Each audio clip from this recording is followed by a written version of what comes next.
তাৎপর্যপূর্ণ গুরুত্বপূর্ণ আলোচনা করা দরকার, এবং সেই আলোচনাটা হচ্ছে বাংলাদেশ ক্রিকেট বোর্ডের যে পক্ষপাত দুষ্টনীতি, বাংলাদেশ সিলেকশন প্যানেলে যারা রয়েছেন, যারা এই সেন্ট্রাল কন্ট্রাক্টের সাথে জড়িত, তাদের যে পক্ষপাত দুষ্টনীতি, এবং এটা কতটা জঘন্য হতে পারে যে 21-22 জনের নাম তালিকা প্রকাশ করা হয়েছে যারা বাংলাদেশ ক্রিকেট বোর্ডের কাছ থেকে মান্থলি সর্বোচ্চ 10 লাখ টাকা এবং সর্বনিম্ন 2 লাখ টাকা করে বেতন পাবেন। সেই তালিকায় যারা আছেন তাদের তালিকায় থাকা নিয়ে আমার কোনো প্রশ্ন নেই, সেই তালিকায় যারা আছেন তাদের ক্যাটাগরি নিয়ে প্রশ্ন রয়েছে, এবং সেই তালিকায় কিছু কিছু ক্রিকেটার যারা থাকতে পারতেন, যারা পরের বিশ্বকাপের পরিকল্পনায় নিঃসন্দেহে থাকবেন, বাংলাদেশ ছাড়া যদি তারা অন্য পৃথিবীর যে কোনো দেশের হয়ে খেলতেন এবং ওই দেশের ক্রিকেট কাঠামো যদি বাংলাদেশের মতো হতো, তাহলে এই ক্রিকেটারদেরকে সেই দেশ, সেই ক্রিকেট বোর্ড, সেই দেশের সিলেকশন প্যানেল, ম্যানেজমেন্ট সবাই পরিকল্পনার মধ্যে রাখতো। সেই পার্টিকুলার ক্রিকেটার কারা, যাদেরকে কেন্দ্রীয় চুক্তির মধ্যে রাখা হয় নাই, যেই ক্রিকেটারদেরকে 2027 বিশ্বকাপের পরিকল্পনায় রাখা হবে কিনা, থাকবেন কিনা, এই প্রশ্ন করলে ক্রিকেট বোর্ড প্রেসিডেন্ট স্বয়ং ফারুক আহমেদ যাই বলুক না কেন, ওনার কথাবার্তা ঠিক নাই। আপনারা যারা শুনছেন, যারা ক্রিকেট বোঝেন, আমরা যারা কাজ করি, সবাই বলবো যে definitely this guys, they could be the part of national team, they could be the part of the plan of the national team in 2027 world cup. Shamim Hossain Patwari, অনেক এমার্জিং ক্রিকেটারকে আমরা রাখার চেষ্টা করি। অনেক পার্টিকুলার ক্রিকেটারের প্রতি আমাদের একটা বড় ধরনের আকর্ষণ থাকে যে এই ক্রিকেটার আমাকে ফিউচারে সার্ভিস দেবে। মনে করে দেখুন, রিশাদ হোসেনকে সবশেষ বিপিএল এ ক্যাটাগরি টপ ক্যাটাগরিতে রাখা হয়েছিল। এটা নিয়ে অনেক আলোচনা সমালোচনা ছিল। রিশাদকে রাখার কারণটা ছিল যে বাংলাদেশে রিশাদের মতো আর কোনো লেগ স্পিনার নেই, তিনি যেন ইন্সপায়ার থাকেন, যে কারণে তাকে টপ ক্যাটাগরিতে রাখা হয়। দল পাচ্ছিলেন না, তামিম ইকবাল ত্রাতা হয়ে আসেন, 60 লাখ টাকার ক্যাটাগরি থেকে ফরচুন পরিচাল রিশাদকে চুজ করে, সেই রিশাদ ফাইনালে ম্যাচ উইনার হয়ে যান। Shamim Hossain Patwari is a good finisher, and সবকিছু যদি ঠিক থাকে 2027 বিশ্বকাপ আমাদের গন্তব্য, আমাদের লক্ষ্য সবসময় ওই পরের বিশ্বকাপটাই থাকে। সেখানটায় বাংলাদেশের লোয়ার মিডিলে বা ফিনিশিং রোলে যেই দুজনকে কাজ করতে হবে, রোল প্লে করতে হবে, তাদের একজন হচ্ছে আমার প্রিয় জাকির আলী অনিক, আর একজন ডেফিনেটলি শামীম হোসেন পাটোয়ারি। শামীম হোসেন পাটোয়ারিকে 2027 বিশ্বকাপের পরিকল্পনায় আমরা যে কেউ রাখবো, তার ফর্ম খারাপ হতে পারে, বাদ পড়ে যেতে পারেন, সেটা ভিন্ন আলোচনা, but according to the present situation আমরা যে কেউ রাখবো। ন্যাশনাল টিম সিলেকশন প্যানেলের সাথে যারা জড়িত, যারা এই তালিকাটা তৈরি করেছে 22 জনের লিস্টে শামীম হোসেন পাটোয়ারিকে রাখার প্রয়োজন তারা বোধ করেন নাই।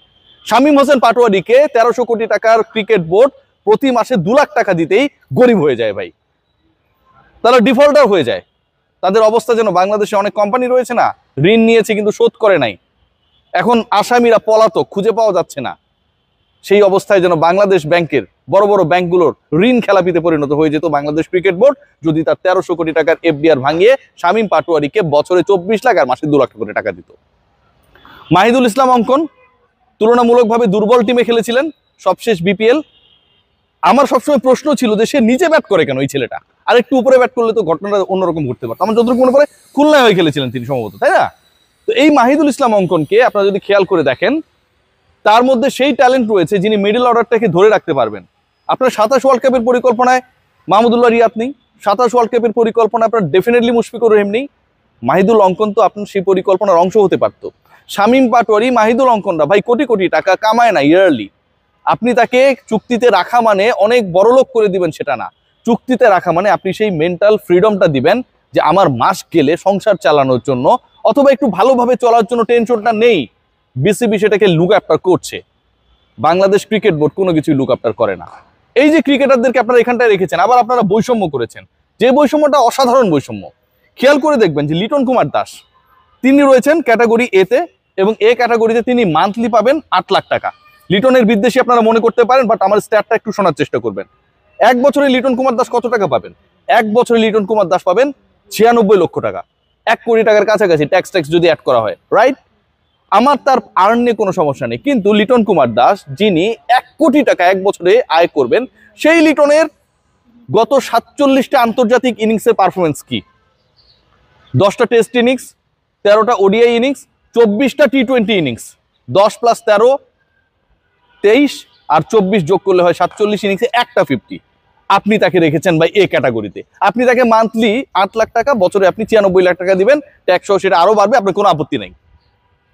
এর থেকে মস্করা আর হতে পারে? একজন ক্রিকেটার গত 1.5 বছরে ওয়ানডেতে কোনো 50+ ইনিংস খেলতে পারেনি, সবশেষ 5টা ওডিআই ইনিংসের 3টাতে 0, সেই ক্রিকেটারকে আপনি রেখেছেন এ ক্যাটাগরিতে, যেই ক্যাটাগরিতে আবার মেহেদী হাসান মিরাজও রয়েছেন, যার অসাধারণ পারফরমেন্স। লিটন এবং মিরাজের পারফরমেন্স যদি আপনারা বিবেচনা করেন, মিরাজ আর লিটনের পারফরমেন্সের তো ভাই ব্যবধানটা হচ্ছে মহাশূন্য আর পৃথিবী, একই ক্যাটাগরিতে তারা থাকেন। শামীম পাটোয়ারির কোনো ক্যাটাগরি পান না, মাহিদুল অঙ্কনদের জন্য 2 লাখ টাকা মান্থলি বিসিবির জুটে না, বিসিবি গরিব হয়ে যাবে। বিসিবির অবস্থা হবে ন্যাশনাল ব্যাংকের মতো, যেন বিসিবির অবস্থা হবে যে ব্যাংকগুলো ঋণ খেলাপি হয়ে গেছে, ঋণ খেলাপিরা যে ব্যাংকগুলোতে শোধ করেনি ঠিকভাবে, হাজার হাজার কোটি টাকা লুটপাট করেছে, বাংলাদেশ ক্রিকেট বোর্ড সেরকম দেনাগ্রস্ত হয়ে যাবে। 24টা টি20 ইনিংসে মাত্র একটা 50 যেই ক্রিকেটারের, সেই পার্টিকুলার ক্রিকেটারকে Bangladesh cricket board not only এই ক্যাটাগরিতে রেখেছে, তাকে ক্যাপ্টেন বানানোর জন্য মোটামুটি একটা সব শুরু হয়ে গেছে, একটা শ্যাডো মুভমেন্ট শুরু হয়ে গেছে। তিনি ক্যাপ্টেন হন, কোনো সমস্যা নেই, but before being a captain you need to be the obvious member of your team, of your squad, of your 11। Liton Kumar Das সেই জায়গাটায় কি রয়েছেন? সবশেষ 10 টেস্ট ইনিংসে যার কোনো 50 নেই, সবশেষ 13টা ওয়ানডেতে যার কোনো 50 নেই, সবশেষ 24টা টি20তে যার কোনো 50 নেই, সবশেষ 47টা আন্তর্জাতিক ইনিংসে যার কোনো 50 নেই, সবশেষ 5 ওয়ানডে ইনিংসের 3টায় যিনি 0 মেরেছেন, তাকে আমরা এই ক্যাটাগরিতে রেখে বাৎসরিক 1 কোটি টাকার কাছাকাছি পে করব। অথচ যারা আমার ফিউচার প্ল্যানে থাকবে, যারা ওই রাডারের মধ্যে থেকে পরের বিশ্বকাপে মিডল অর্ডার আর লোয়ার মিডলের ত্রাতা হবে, বাংলাদেশ দলকে নেতৃত্ব দিবে, যাদেরকে তৈরি করাটা রাইট নাও এই ট্রানজিশনে সবচেয়ে বেশি জরুরি, সেই ক্রিকেটারদের ব্যাপারে বাংলাদেশ ক্রিকেট বোর্ডের কোনো ধরনের পরিকল্পনা নেই।